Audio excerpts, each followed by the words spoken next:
Hello everyone, it's Jamal Thomas. Welcome to the Progressive Soapbox. I gotta be honest, I have an idea of what I want to do with this one, but let me make sure my sound and everything else is good, because like I said, people scream at me when my sound is not good. Alright, yeah, we're good. And I'm seeing myself moving and shaking. I have a question. I have a straightforward question, and this was going to be me at my most innocent and my most open-minded in regards to what comes back as an answer, because I actually do want a response. There are some of us on the left who are democratic apologists. There are some who are democratic reformists, democratic appeasers, whatever you want to call it. It boils down to the same thing. They still believe that they can in some way change the party, and that battle is being led by Bernie Sanders. That battle is being led by Bernie Sanders. Now, to be fair, that's not necessarily a bad thing, and just because I'm skeptical about that battle being waged doesn't necessarily mean that they're wrong. They could be completely right. In all of our contexts, we feel like things persist forever. Things change. You can look at history. Things change in the same way that the New Dealers got replaced by the neo-libs. Well, these can also be replaced. What I'm getting at is, I want this question to be very specific, because I want an answer. I actually do want an answer, in case someone somewhere sees the video. Actually, I want an answer from anyone who's watching it. As a DemEnter or DemExit, which side of the spectrum do you fall? Yes, we can reform the Democratic Party. No, we can't reform it. We need something new. Which side? Now, like I said before, the other side is being led by Sanders. So he's the one who's trying to get people back into the party. He's the outreach coordinator for the Democratic Party. He's the one who's been bashing them relentlessly. Now, just because he's leading the charge to kind of reform the party, he's been waging his own battle against that party itself, meaning you're not representing what you're supposed to represent. And part of the reason you're not representing is because cash has its hooks and its tentacles in all of you. It's a straightforward case. It's a case I would argue is manifestly correct. It's manifestly correct. You throw a rock, you hit a random person, and they would tell you the exact same thing. Cash dominates our political discourse. Has nothing to do with what's best for the population. It has everything to do with what's best, who's ever putting money in their pockets. Sanders is waging that particular battle. Now, in waging that battle, or waging that war to re-ensoul the Democratic Party, this metaphysical, political metaphysics, re-ensouling, just ramming into their chests, this is not just an open-ended thing. This is not like the Iraq War, where it's just, we can do this for the next 100 years, and how do we win? Who the fuck knows how we win? There's no way to know. No, this is not that situation. Either you show results or you don't show results. This is a yes or no thing. It's a binary thing to some degree.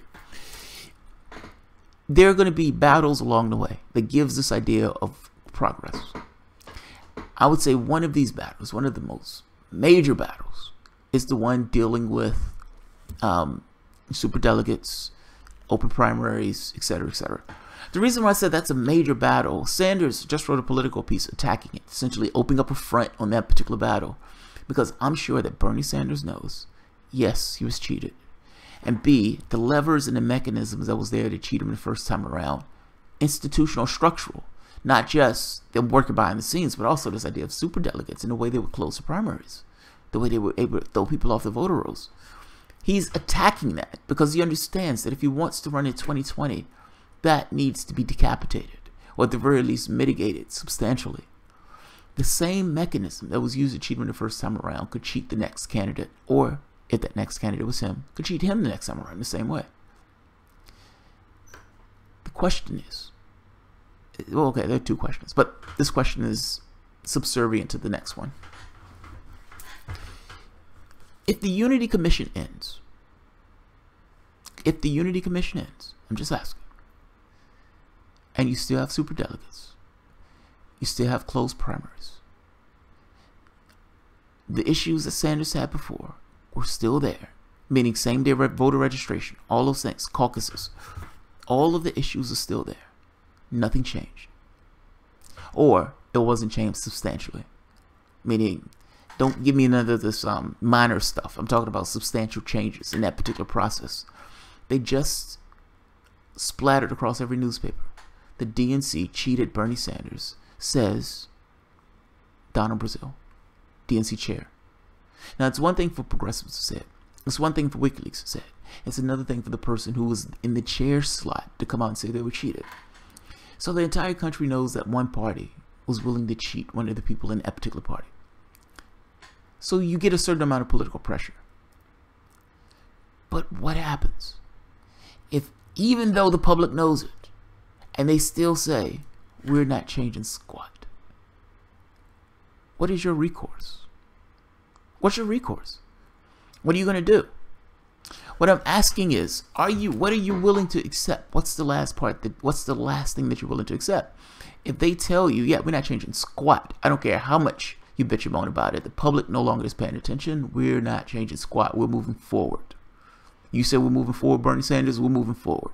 We're moving forward without XYZ. What are you going to do?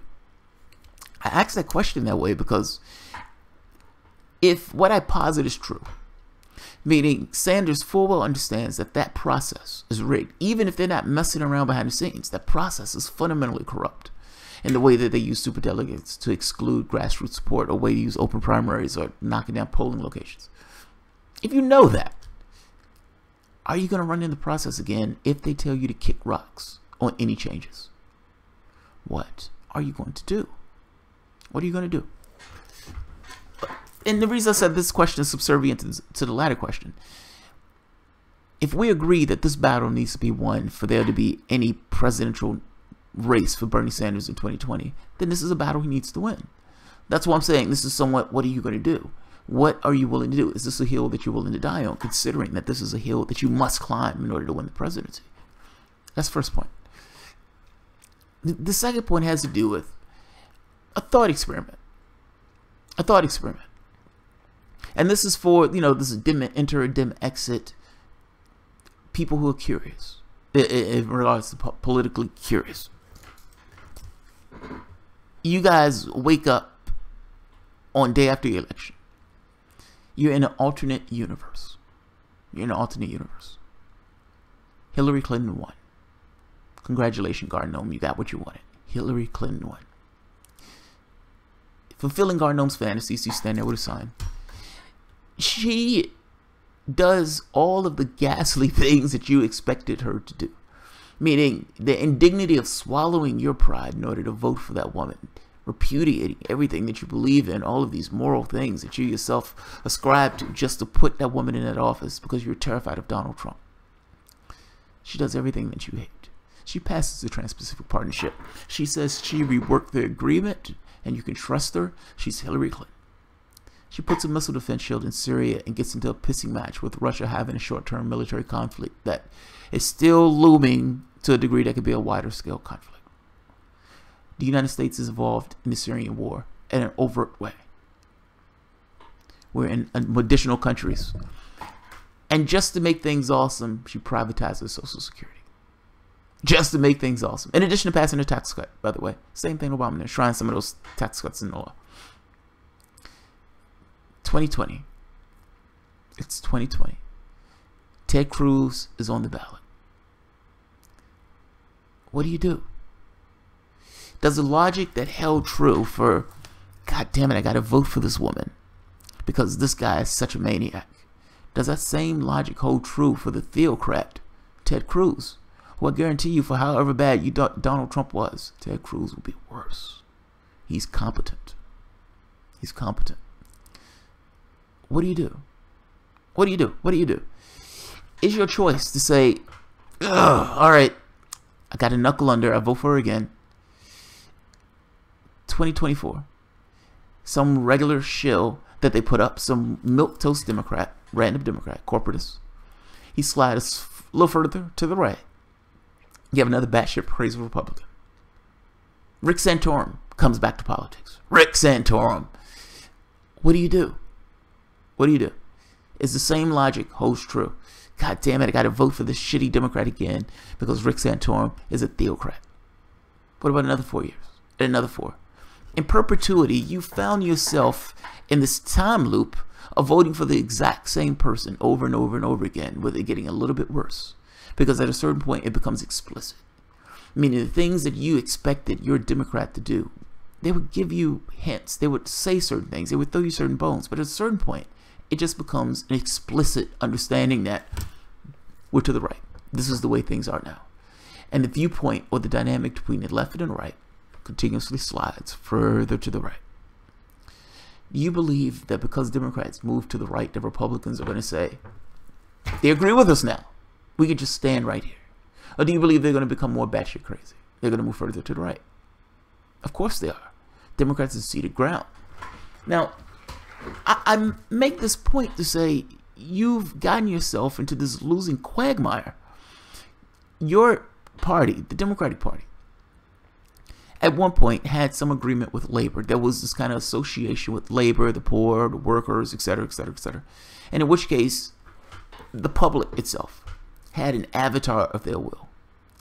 Meaning, the Republican Party was going to be beholden to the rich. Fair enough. Here's what it is. The party that was supposed to be beholden to the public itself was the Democratic Party. The moment that that mouthpiece went away, meaning the moment that they decapitated their relationship with labor, the moment that they made the choice to say, we're going to use identity because we can make a ton of cash if we leave this class stuff alone. The moment that choice was made, the voice of the rest of the public was silenced. You no longer had a voice in the vote itself. The team that was supposed to represent your interests no longer represented your interests. Now, they danced on the head of a needle. They would say, I understand that our base is this way. Our base is our FDRs, Democrats. But hey, we're a big tent party. And these guys with these large paychecks, oh man, they belong in the tent. And so yes, we're going to say certain things. But ultimately, the things that we're going to do is not in any way going to impeach their interests. In fact, it's going to make them magnificently wealthy. So yes, Obama's going to give 95% of the wealth to the top 1%. They made up a term. Moderates. We're moderates. We can take a large amount of cash and we can parrot certain FDR type quips in order to trick people into voting for us and believing we're on their side. The problem with this is that ultimately they've slid further and further to the right as they've gotten to the point of saying, yeah, we're just going to take this cash and you're just going to love it. You have nowhere else to go. At the point where somebody looks you in the face and says, you have nowhere else to go, you're stuck with us. And labor, African Americans, progressives, for 20 and 30 and 40 years have said, you're right. We have nowhere else to go. Meaning, they completely disassociated themselves from you. At the same token, you continuously voted for them because you were terrified of the boogeyman. You're terrified of the Republican. So they had this nice game going of, we're just least worse. We can be least worse. We're going to parrot certain things. You know we're not going to represent those things, but ultimately we're going to say those things. And we're going to throw you a bone every so often. It's going to be a small bone, but it's going to be a bone nonetheless. Those other guys are going to be maniacs. Those other guys are going to be maniacs. Bask in our apathy and be grateful for that apathy. Now, the problem I have with this is that you've put yourself in this quagmire where you could never walk through the door.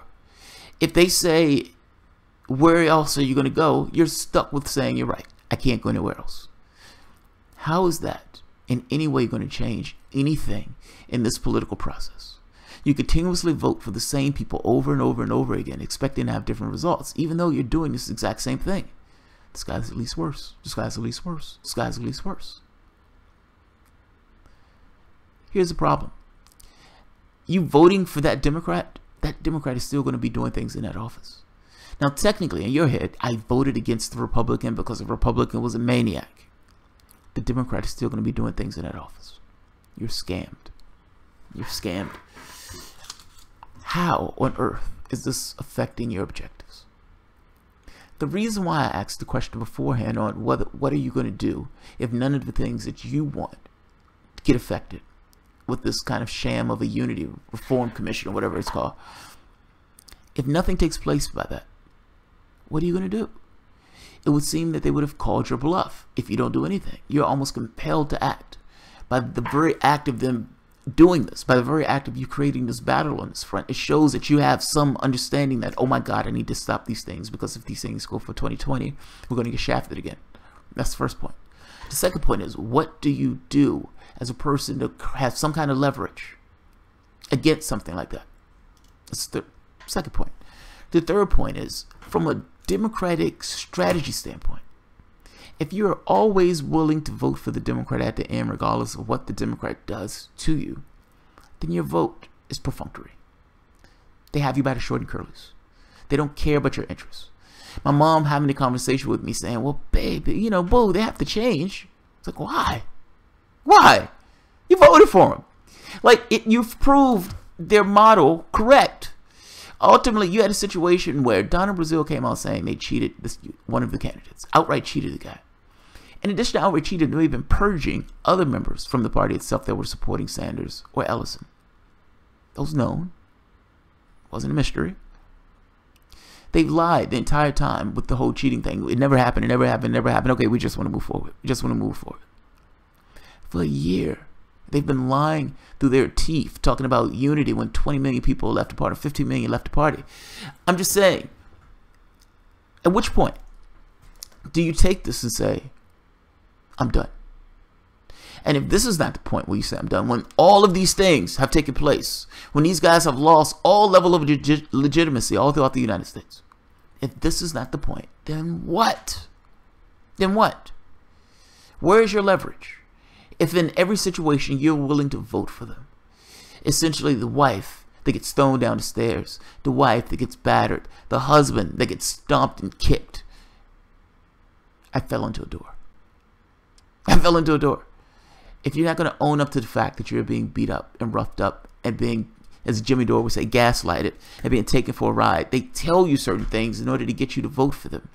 They don't necessarily attack you in this way of, they try to absorb you. They try to say, hey, look, we're almost like you. We're just like you.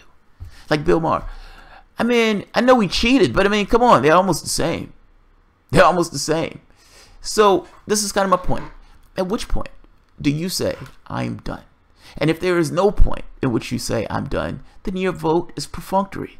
And for what reason? What reason would they ever have of bending to any particular change that you want, or changing the party in any particular way that you want, or you getting anything done or anything accomplished outside of what's been taking place over the last 40 years? What am I missing? What am I missing on this? I don't want to belabor the point. But yeah, but that's the question becomes, what's the argument against that? I know Republicans are maniacs, but ultimately the argument that Republicans are maniacs essentially continuously gets that argument. You're always going to get that case. You're always going to get a maniac across from you until that Democrat moves further to the left. Now, one or two things is going to happen. You're either going to destroy the Republican Party because they're not going to compete, meaning the audience or the participation, people voting for them. And that's not true. That's not true. That's not necessarily one of those things where you just automatically drag the other person to the right just because you move further to the left. But we need to be honest. We don't have a spectrum of parties in this country. We have a jihadist right that's off the political spectrum, and we have a conservative party, meaning the Democratic Party. Sanders is just a Democrat under normal circumstances. I guess what I'm asking is, what do you expect to change? Doing the thing that you've always done. And where's your leverage? If they know that at the end of the day you'll vote for him. The husband slaps his wife, goes out for a night of fornication and drinking, comes in at 2 in the morning because he knows that his wife will be there waiting for him. When does it change? When does Tina Turner fight Ike back in the limo? That's what I'm asking. At what point do Democrat reformists or Democrat apologists or Democrat appeasers say, fair enough, You're right. In order to comply, to hold any leverage, you have to be willing to leave. You have to be willing to leave. That's my point. That's my ultimate point. If you're going to hold any sway, if you're going to hold any leverage, if you're going to make them care about you at all, you got to be willing to leave. If they don't think you're willing to leave, if they think you're pussyfooting, they're going to blow through this. They're going to give you all the optics in the world, but you're going to get squat. You're going to get the exact same scenario. When? What's the leaving point? That's my question to the Democrat reformists. At which point do you leave? Which point do you leave? Gardner Sanders was certainly DemEnter. Yeah, he is. Yes, he is. They entered in rape. Oh. Tisk, Gardner. Tisk. Augur Cybernaut. I seriously don't get how you guys think anybody is going to change without senior seat on congressional committees. That's a good question. That's a good question. You would never get the seat by playing their game, Augur. And that's also true. This is not a situation where you're going to have a change without blood on the floor. Again, I don't use that term in a literal sense. I just mean the biggest rock, the biggest brick, the biggest bet that Sanders, Our Revolution, all these guys, the Young Turks, all these guys have is being willing to leave. It's being willing to leave. It's being looking at the abusive spouse, be it man or woman, and say, I have somewhere else to go. Even if I don't have anywhere else to go, at the very least, I will not be here. And you figure out what you want to do. The very act of you leaving allows them to lose. They can't win without you. That's my point. You make your choice. If somebody say you shit or get off the pot, what are you going to do? If they take away the superdelegates thing, meaning this thing ends and nothing takes place, because that's a battle that you need to win. That's what I'm getting at. And at what point do you say, okay, nothing is happening here. It's time to do something different, and it's time to leave. And if there is no capacity to do that, then this is a fool's errand, because they can call your bluff on this. So, our revolution has been doing well, fair enough. But, come on. He's talking about the presidency. And he's talking about breaking what they're using in regards to the Democratic National Committee right now, to reforming that party in his image. That's what he's talking about. We're talking about a war in 2018 and 2020.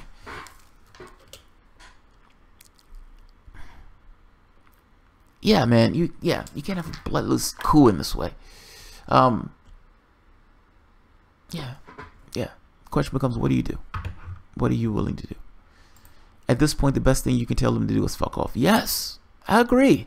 I'm not against doing the thing of voting for somebody who represents your interests. Fair enough. I've always said, if somebody is representing your interests, yeah, they should get your vote. That's the point of politics.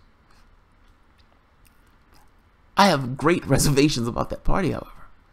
And, you know, what took place over the past year, yes, I would imagine that you would like to move on past that. But I would say history sticks to itself.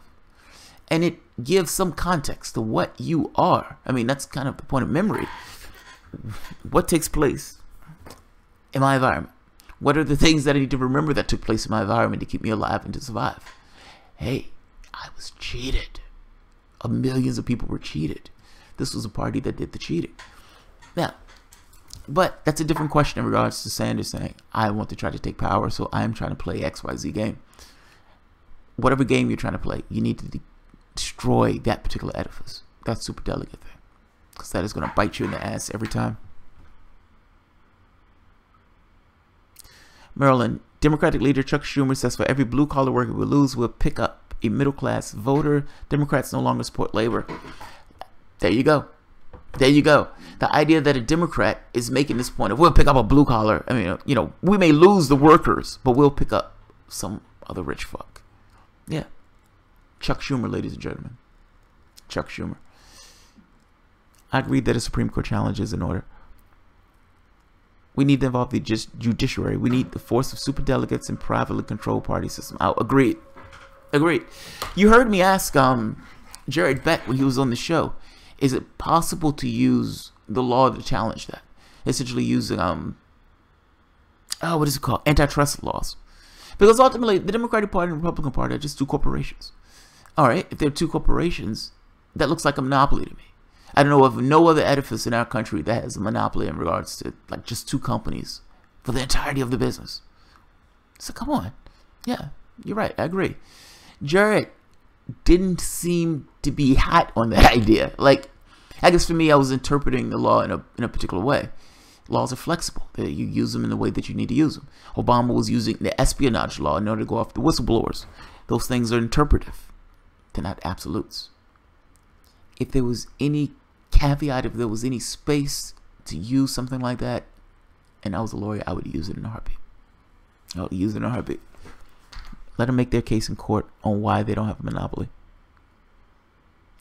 The judiciary is one of the real avenues of power the citizens have left. It's more important than the polls. Yeah, Garden. Agreed. Agreed. If you play Bernie game, you will die in the FARC. I don't know what that means. I have no idea what that means. In the FARC? You mean in the dark? I think she means in the dark. That's funny.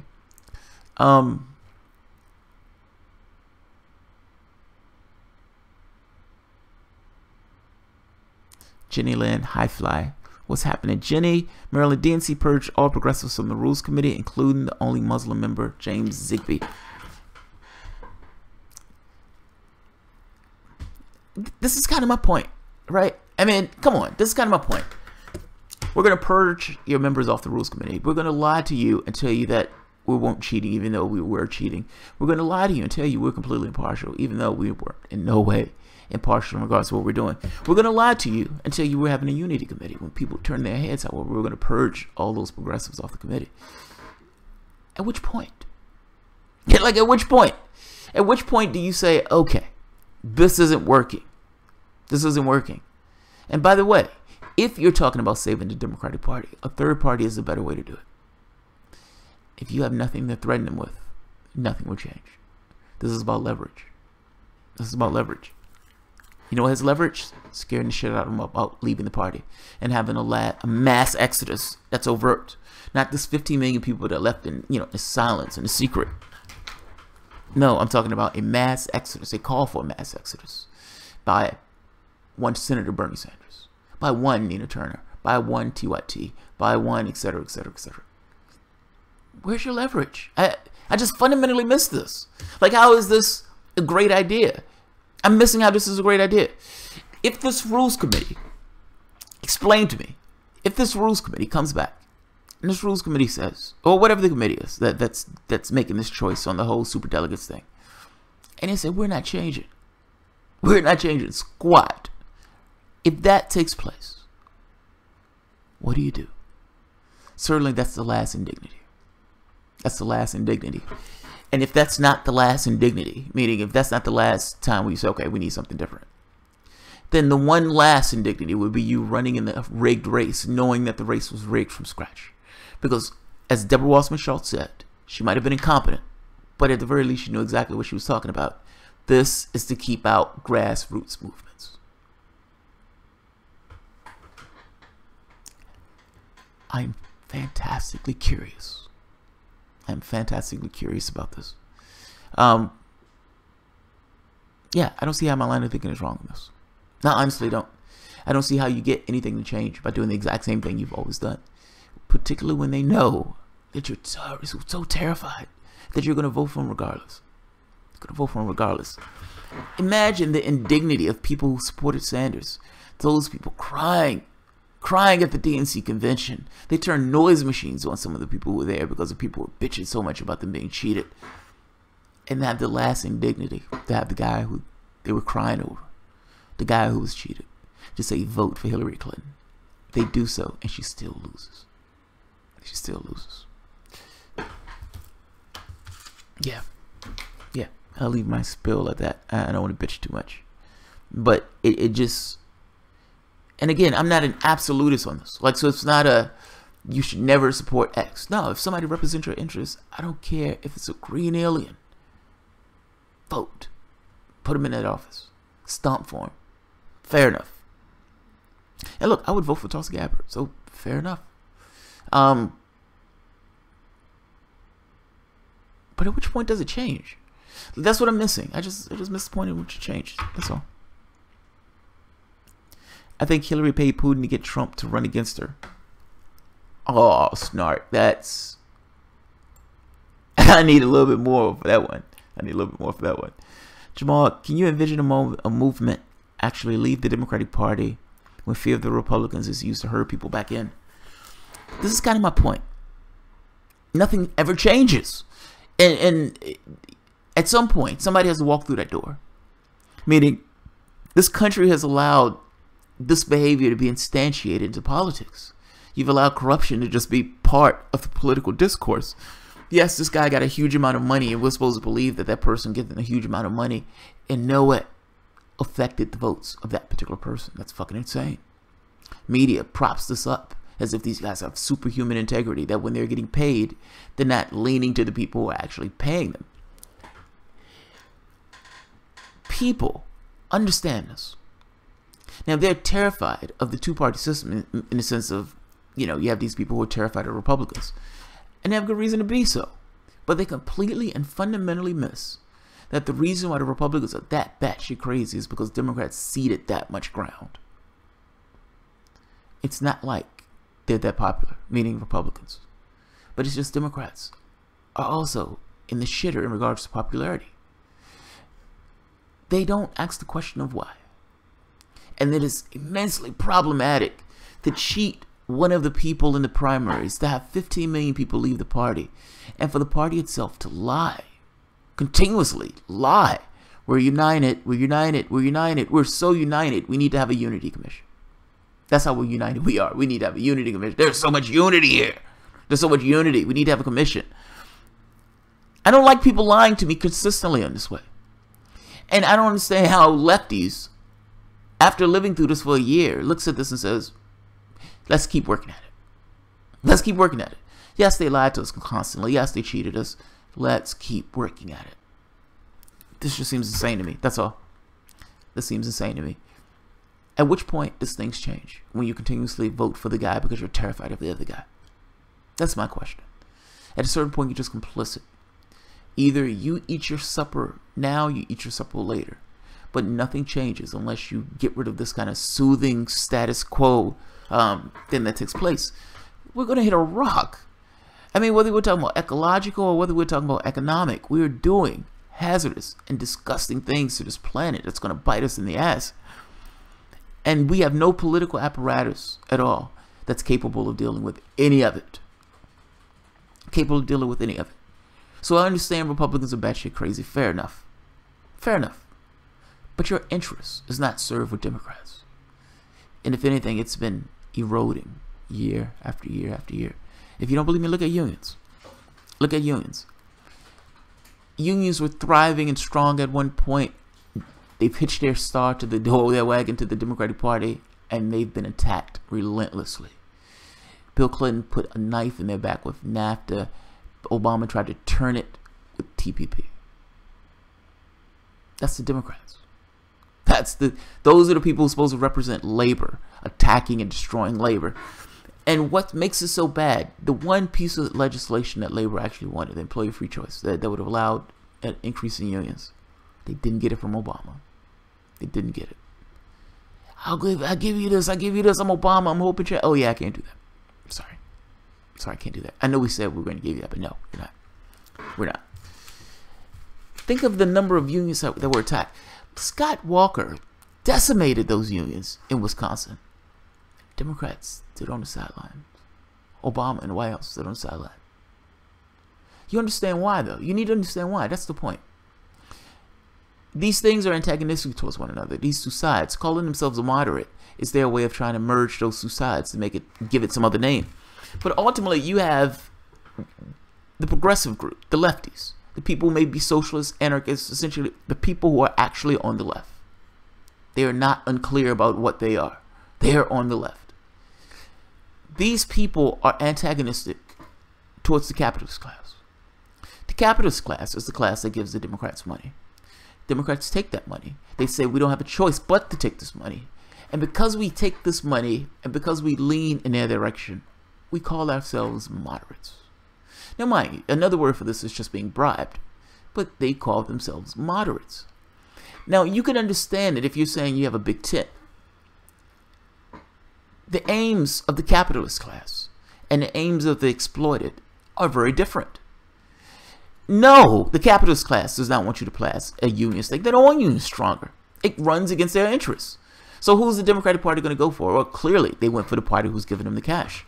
They didn't necessarily go for the part for the unions. And I would make the case that over and over and over again, that's what takes place.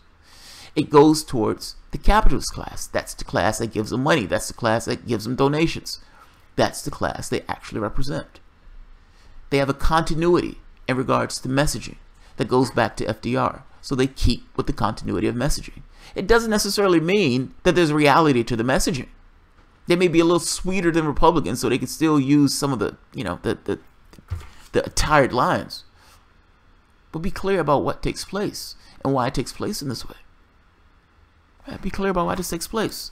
They in no way represent your interests. They tell you whatever they tell you to get you to vote for them. That's it.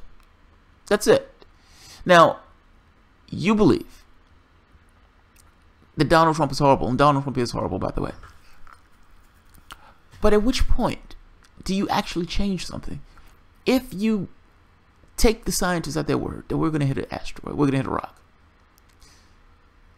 but you're continuously going status quo.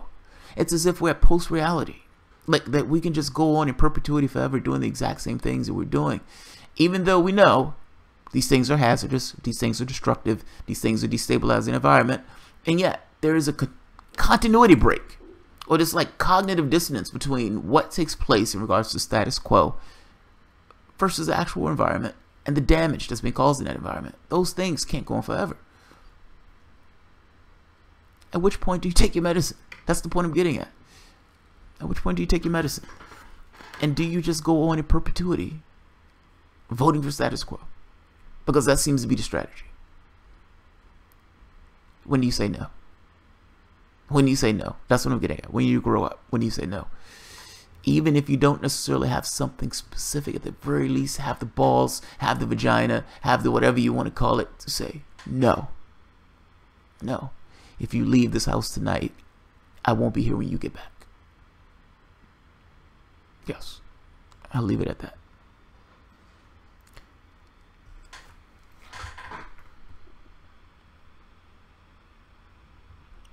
I've been running my mouth. Let me catch up. DNC doesn't care about people because, number one, they don't have the money. Two, that's right, Ivy League are in their bubble. Yes, that's true. Three, they did the homework to look down on those who didn't. Yeah.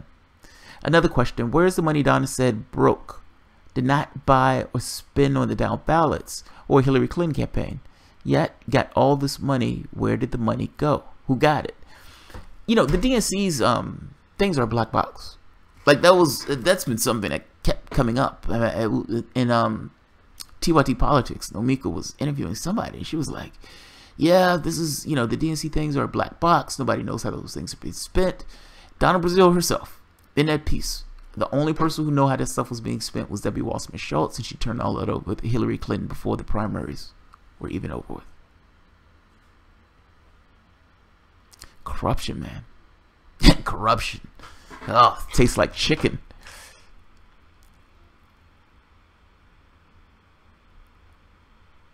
Sperm next time. Double down. Oh, I save it for Anna. I save it up. I send it to her every once a month. Oh, you're gross. That's nasty. That's nasty. Puke Ray, DNC is a money-making venture. Yeah, it is. It's corporation. Corporations are to make cash. Yeah, they want to try to get in office, of course. I mean, ultimately, you would think so. But at this point, I am full well willing to believe that they're willing to knife a progressive and let a Republican in that office if it means that one of them is not going to get in. Meaning between letting a Sanders type get in office versus letting a Republican, they would prefer a Republican. A Republican would scare the shit out of people as opposed to success. If that person who gets in that office is a success, and you've created a distinction between the failures of these other two parties, one of those parties is going to take an L. One of those parties is going to take an L. And I can tell you which one it's going to be. It's going to be the one with the D. The one that's closest to the person who's in that office, that's rocking that office. So, all right. I hear my wife puttering about. Yeah, guys, I want to know. Which is it? DemEnter, DemExit? I know a lot of people here are probably DemExit. I am adamantly being willing to be DemExit, if that makes sense. Like, I think people should be militantly DemExit. It should be overt. It should be clear. It should be no, this mysterious other. I would do this if the other. Fuck that. It should be, yes, this is what I am. This is what I am. If there is no other, then I am by myself, but this is what I am. I know of no other way to change it. Like, if they really do want to change and save the Democratic Party, I would argue a third party is the way to do it. If you're trying to drag that party to the left, a third party is the way to do it. When FDR had those socialists and unionists and all those other people biting at his heels, he moved to the left. He moved to the left. He understood that what was coming behind him might have been further still. So, when he left off, he was still trying to get a human rights thing passed. So, yeah, man. DemExit. Yeah, Don Gaffney. DemExit. Jenny Land, drain the swamp, lock her up. Oh, shit. Okay. Oh, wow. Okay, that's aggressive. Don Gaffney. DemExit. DemExit. Justin B. DemExit. Zox. Ox. DemExit. Donna Gaffney. Talking about Democrats will get you what you've already gotten. Wake up. I'm take that as a DemExit. Justin B. Green Enter. Green Enter. All right. Garden Gnome. So we went through the FEC docs. It is curious. All right. Garden Gnome is on something else. New Progressive Party. See Nick Braun is with, yeah, Jimmy Dore. Yeah. I saw him. Kevin Snart. Remember, money is free speech. The Secret Service was just talking to her. Nothing. I love that. Money is just free speech, man. Money is just free speech. Alice Wonderland. Exited during the primaries. You and I both. Do you know that I voted for a libertarian for the first time in my life? That's where I'm at. That's where I'm at. That's how bad it is. DemExit. Democratic brand is damaged. There's a debt bomb waiting for the Democratic inner people if and when they consider rear guard fails. I like that. I like that. Essentially, you're going to get hit with something if you're trying to get in. Yeah, the DemEnter thing, man, it just seems weird to me. At the very least, it looks like you will posture yourself in a way of saying leaving. Even if you don't mean it. Looks like you will posture that way. This battered woman thing, man. I don't like it. A battered guy. Battered spouse. Battered something. It's just this, at which point do you say no? That's all. That's my question. At which point do you say no? Secret Service isn't supposed to talk. Guillotines now. Someone. Oh, that's brutal. That's brutal. I was talking about DemExit. You're talking about guillotines. You're talking about French Revolution. Question: what happens on day 2? What happens on day 2? That's what I want to know. August Cybernaut. I had thought Twitter was the internet party. I'd imagine it's justified somehow. Snork is probably another shell game. All right. Leave your comments below. I'm curious about this one. If you say DemEnter or exit, give me a reason why. Give me a reason why. I'm curious to hear other people's thoughts. DemEnters. I've been using the term Democratic Reformers to be nice. I've used appeasers. That one was to be nice. Yeah.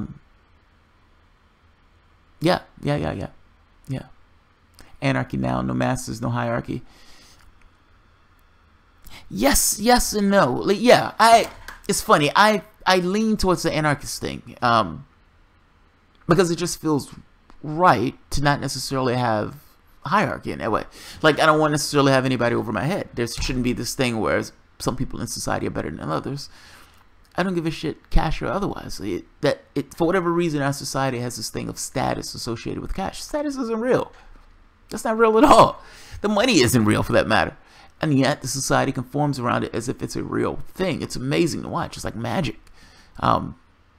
It's like magic. It's weird. But that being said, I don't know. Look, anarchy. How do you deal with larger structures? Like, so, climate change. Climate change is not a small environment thing. That's a global catastrophic fuck up. How do you deal with that from an anarchist point of view when you have something, these massive issues? For that matter, the Syrian refugee crisis. You invade a country, and I know an anarchist and you invading countries, but you have all of these people streaming into one country after the next. How do you deal with that? And can you deal with that in these small enclaves for something that's a global issue? Yeah.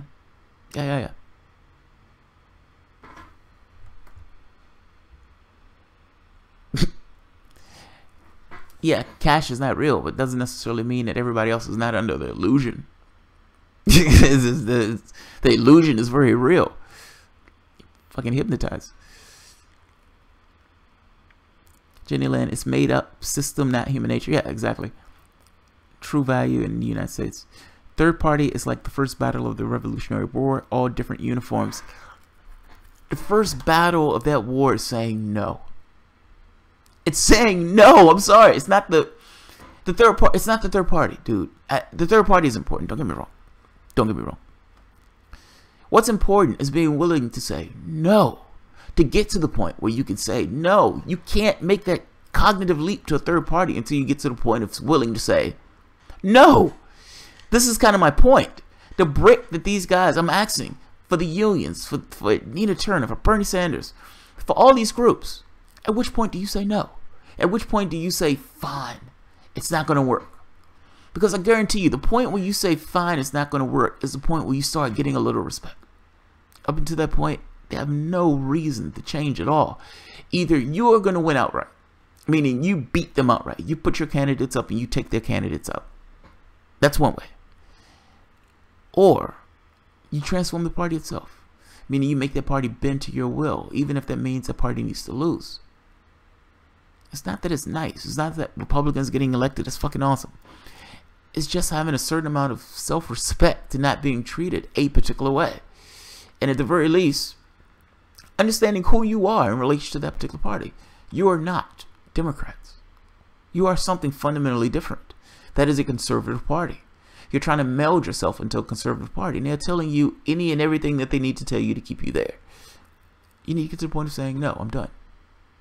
At the very least, being willing to get to that point.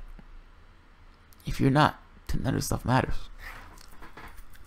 Yeah, none of it matters. I won't condone cheating and election rigging. Me either, bro. I'm shocked as shit that everybody is. Like, I'm stunned that this is okay, and this goes by of, yeah, we just want to move forward. Why is that okay? I don't understand why that's okay. Move forward. You put your candidates up and beat their candidates, full stop. That's one way to do it, yeah. That is one way to do it. We can't let either party subvert the electoral process, period. We must, yes. You and I are of like mind, Cardinal. We can't let either party subvert the election process, period. We must suffer GOP to an extent to do this, yeah. Here's the thing. Unless your candidates can beat their candidates, you're stuck in that situation. That situation being, the rock that I have is them losing. That's my rock. I don't want to use this rock because Republicans are batshit crazy. But goddamn it, I would threaten with this rock. And if you act as if I am not holding this rock, oh man, I would use this rock. Anything less, and you're going to get ignored. I'm just saying.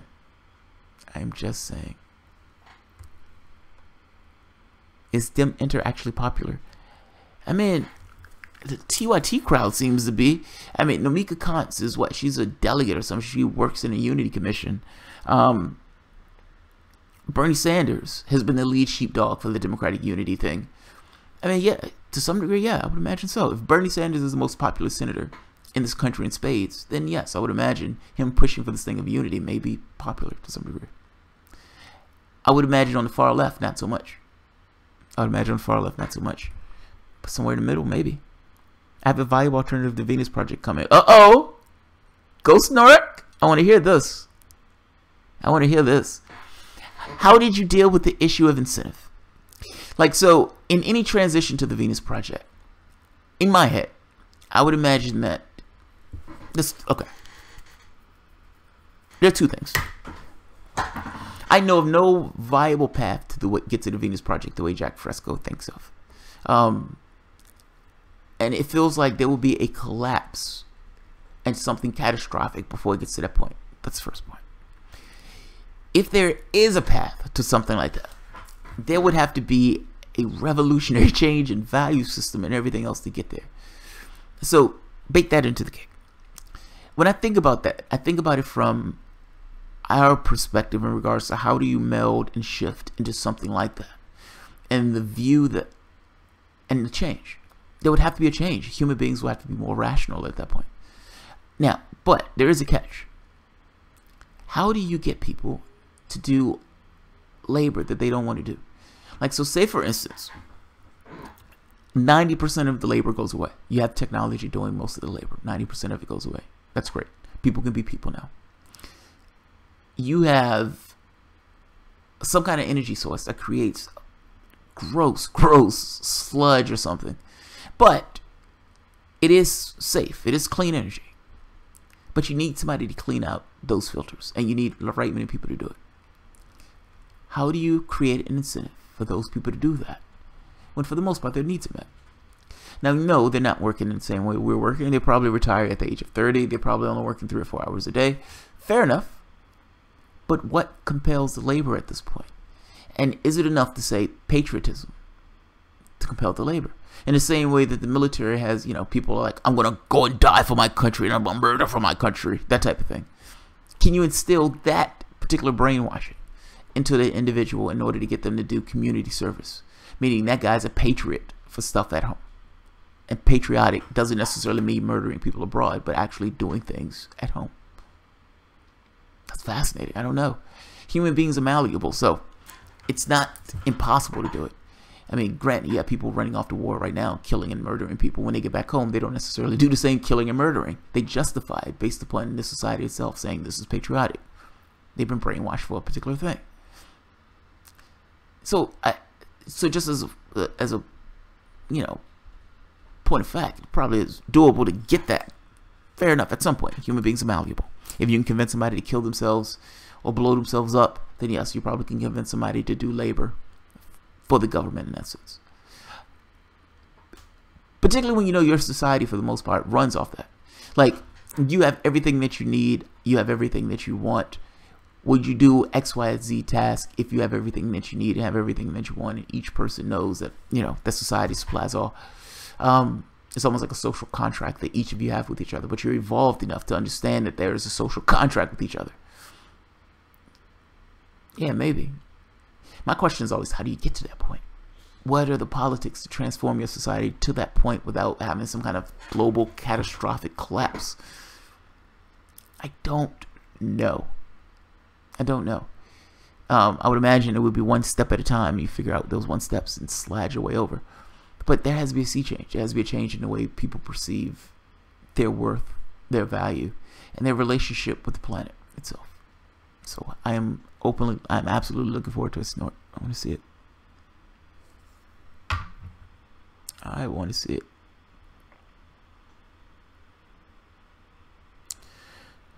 Chanzo Grindage. Third party needs to already think about its articulation strategy to reach out to Republican voters where possible. Yes. Yes. Yeah, and not just that. The breaking through in the first place. Like, it's not enough to say third party. It's also breaking through. How do you break through this idea of the other? Trying to get people to at the very least believe that you have a chance of getting elected. Most people at this point want a third party.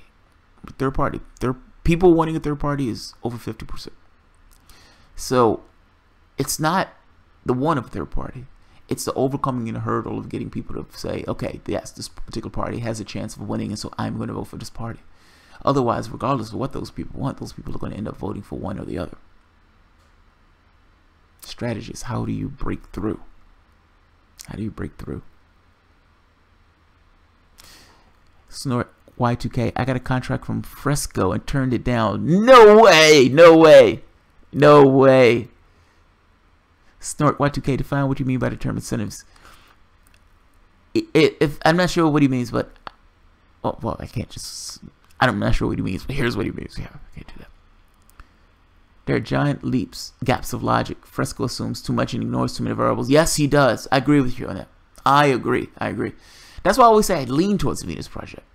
Like, I remember one of Fresco's videos, he was talking about genetic behavior, like genetic thing. Like, are these things ingrained in us in a genetic way? Are people a particular way? And he's like, yeah, I couldn't do anything with the answer that said genetics has something to do with it. It's like, what do you mean you couldn't do anything with it? It's either true or not true. It's like you're just like tossing the logic away. I can't do anything with this. So I just deal with it as if people are, people are robots. No, dude, certainly there's an aspect of you that's genetics. Like this thing of put it this way. I always said there's an aspect of you that's you, meaning that this subjective reality that comes out of you. But there's an aspect of you that's also genetics. That's also your environment. It's like nature and nurture. Nature and nurture is both. Fresco treats people as robots. Like, honestly, he just treats people as robots. He's like, I don't want to deal with the genetic part. I would just deal with the humanist part. Fair enough. Now, mind you, that's a workable point of view, by the way. It's not necessarily crazy. It is a workable point of view. But come on. There's an aspect of, you have babies. Those babies, some cry, some are perfectly okay and everything else. They haven't been nurtured at all. They're just kids. They show various personalities. It's not like one baby is the exact carbon copy of every other baby on the planet. That's not take place at all. That being said, if you were raised in China, you would act Chinese, regardless of what your race or nationality was. If you were raised on Vulcan, you would behave as a Vulcan. There is a nurture aspect to it. Nurture does activate certain genetic markers. Like, so say for instance, you may have somebody who has a predisposition towards being a psychopath. That may or may not be activated at all, depending upon the environmental factors. That person has a hard childhood, he has an abusive parent. Yes, you're going to be activated. You're going to be a psychopath. It goes up the more, your environment changes, or the more adverse your environment. The point I'm getting at is Fresco is not wrong on this. It's just that he completely ignores the other part. He acts as if the other part doesn't exist in order to push his belief. But I would say that's a workable point of view that gets you a hell of a lot farther than other points of view. Yeah. If that society was cut in a way where that guy didn't necessarily have an adverse childhood, that guy might not have been a psychopath. So Fresco is not wrong on this. At least not completely as an absolute. It always tripped me out when he was like, I can't do anything with that. If it's something that digs in you, you will overcome your programming. Like whatever, like for instance, if I think people function at the lowest energy level. That being said, if something gets in my head that says, oh my God, I don't want to eat meat because I think it's a horrible thing, and etc., that may overcome the societal things. It may overcome that push, that natural push to get you to maybe eat at McDonald's, or maybe eat at Burger King, eat at Hardee's, whatever. Yeah, you can overcome those things. It's just most things push you in a particular direction. Yeah, Fresco is. I like Fresco's work, but yeah, some of those things are gaps. And I keep thinking to myself, who does the labor that nobody wants in transition to it?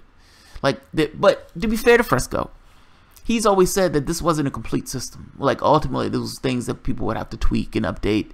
It's a piece of technology. It's a city like anything else. You make it better. You improve upon it. The next one will be better. The next one will be better. The next one will be better. So, yeah. Yeah. I feel that genes play a far larger role in the development of the individual and societies than most people are willing to admit. As I have argued many times. Yeah, I agree. I do agree.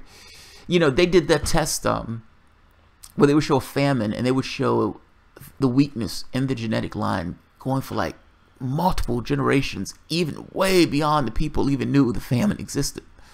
It's amazing. Yeah, genes do play a role, man. In Israel, they call it kibbutz. It's living for the collective. It can work if all participants are willing. That's the catch.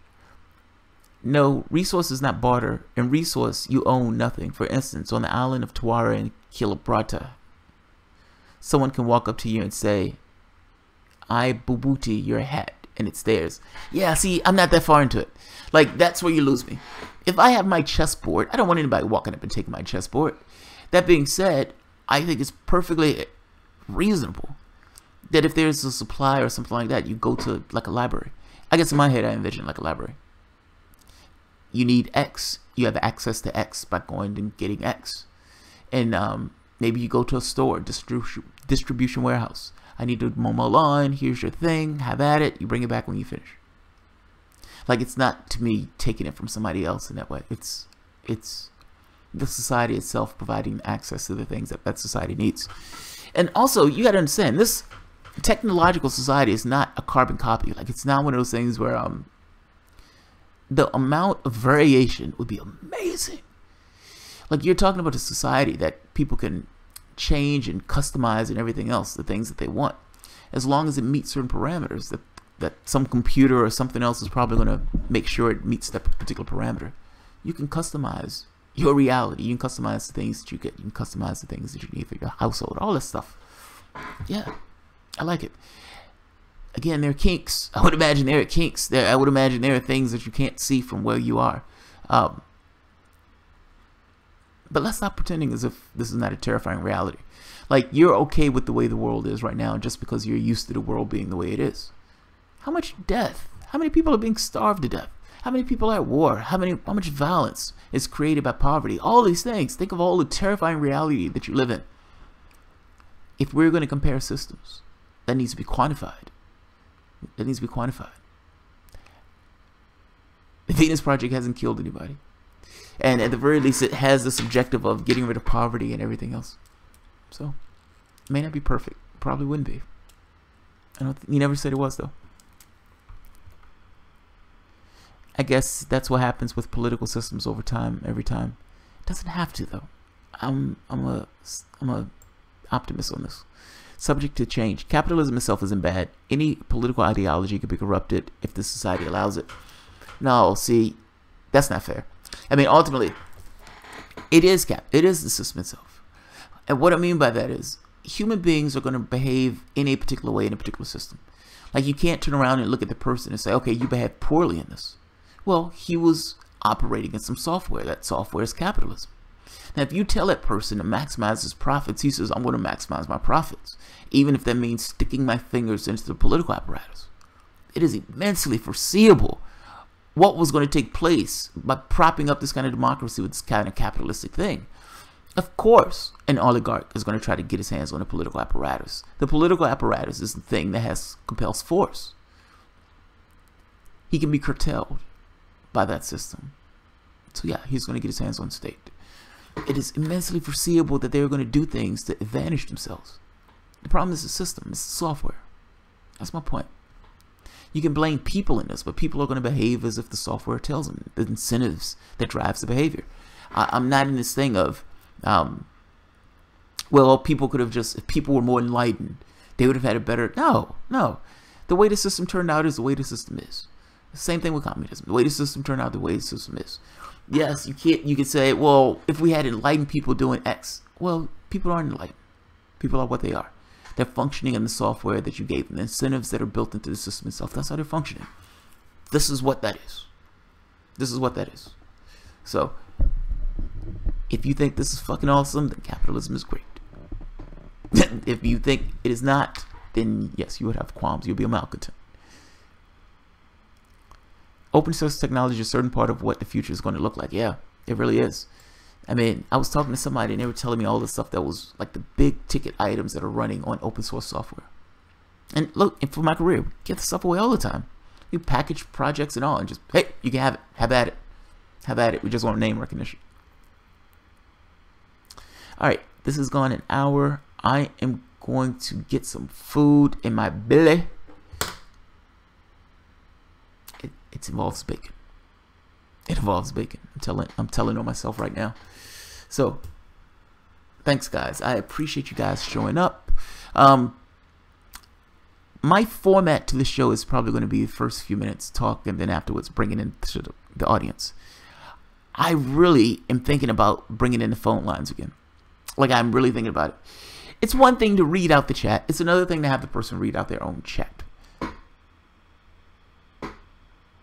Yeah, I think about it. I like the format.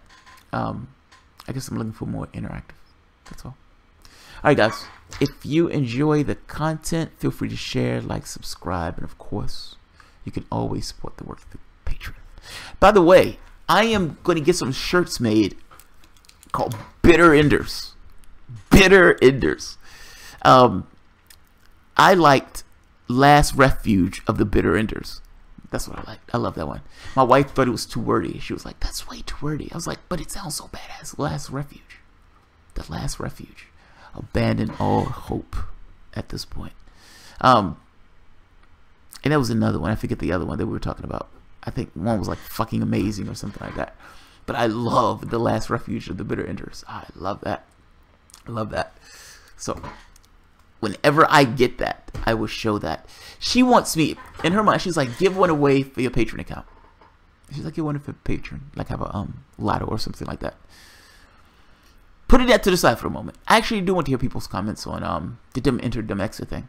What do they think is going to be accomplished if they try to leave? What do they think they're going to accomplish staying in it? Are they optimistic about either plan? I'm curious. I want to hear what people think. So, alright guys. Yeah, I already said that. You guys have a good night. Bye-bye.